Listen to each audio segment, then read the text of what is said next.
नमस्कार मित्रहरू, शुभ मङ्गलम।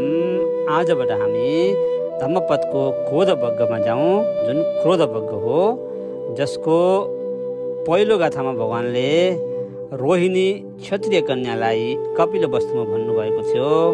त्यसमा भन्नुभएको छ, क्रोधम जहे विप्पजहेयमानं संयोजनं सब्बमतिक्रमेय तम नाम रूपस्मिं सज्जमानं अकिञ्चनम नानुपतन्ति दुःखा।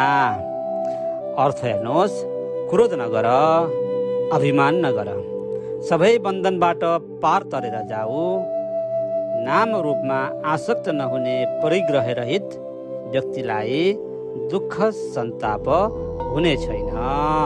त्यो सबै जब सम्भव हुन्छ तब हामी ध्यान गरी सती सम्पजन्यमा रहन्छौँ। सबैको शुभ होस्, मङ्गल होस्, कल्याण होस्।